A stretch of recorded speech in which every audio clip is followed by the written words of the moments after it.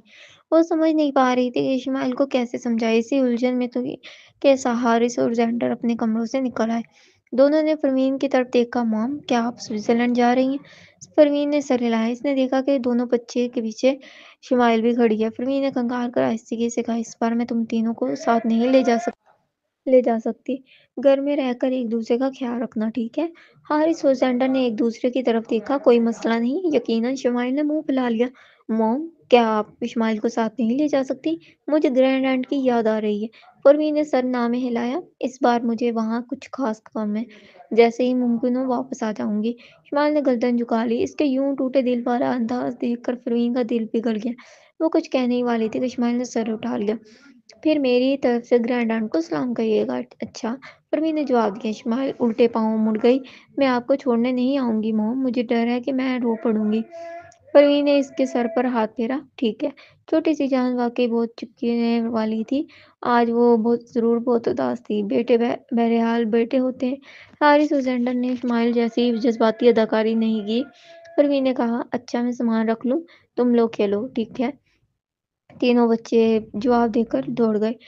پروین نے سامان باندھا اور رخصت ہونے کو نکلی، مگر یاد آیا کہ شمائل نے کہا تھا الوداع میں دل ٹوٹے گا، اس لیے پروین سیدھا گاڑی میں بیٹھ گئی، ایئرپورٹ روانہ ہو گئی۔ مگر ایئرپورٹ پہنچنے ہی عائرہ کی کال آئی، پروین، بچے گھر پر نہیں ہیں۔ یہ سنتے ہی پروین کے دل میں بجلی کون گئی۔ پروین نے آنکھیں سکیڑی اور تیز نگاہوں سے سامنے دیکھنے لگی۔ بچے لاپتہ ہیں۔ زراعت نعمانی ابھی ملک سے نکلا بھی ہوگا۔ کیا وہ پلٹ آیا ہے؟ وہ یہ خیال ابھی بھی پن نہیں رہا تھا کہ اسے ایک بات سوجھی۔ وہ ٹھٹکی، آہستہ سے گردن موڑی اور گاڑی کے ٹرنک کی طرف دیکھا۔ چند لمحے خاموش رہنے کے بعد وہ آگے بڑھی۔ ٹرنک کھولا تو اندر تینوں ننھے شرارتی گول ہو کر دبکے بیٹھے تھے۔ سب سے اندر سمٹی ہوئی شمائل نے پاؤں سیدھے کرنے کی کوشش کی۔ حارث، آپ میری جگہ میں آ رہے ہیں؟ حارث تھوڑا سا سرکا۔ آپ ٹھیک ہے؟ زینڈر بولا۔ آپ میری کمر پر ٹھڈا مار رہے ہیں پروین، اس نے ہلکا سا ڈنگارا۔ تینوں نے چونک کر سر اٹھایا مگر جھپکا کر بولی، موم، کیا ہم ایئرپورٹ پہنچ گئے؟ واہ، کتنی جلدی۔ اس کی آخری آواز کی کھنچاؤ نے پروین کو ہنسا بھی دیا، مگر یہ حرکت واقعی خطرناک تھی۔ ٹرنک میں چھپ کر یہاں تک آنا، خاص کر جب وہ راستے میں تیز بھی چلاتی ہے۔ غنیمت یہ رہا کہ ہائی وے ہموار تھی اور وہ بورڈنگ میں وقت تھا، اس لیے آہستہ چلتی آئی۔ پروین نے خفگی سے کہا، آپ لوگوں کو کس نے اجازت دی کہ ایسا کریں؟ شمائل نے فوراً اس کی باہیں تھام لی۔ لیکن موم، مجھے آپ سے جدا ہونا اچھا نہیں لگتا۔ پروین نے نظریں جھکا کر گہری سانس لی۔ مجھے بھی آپ سے جدائی پسند نہیں، مگر سوئٹزرلینڈ میں میرا بہت ضروری کام ہے، اس لیے میں آپ لوگوں کو ساتھ نہیں لے جا سکتی۔ شمائل جھٹ سے بولی، مجھے معلوم ہے آپ زینڈر کے بیماری کی دوا ڈھونڈنے جا رہی ہیں نا، تو پھر ہمیں لازماً ساتھ چلنا چاہیے۔ میں موم کو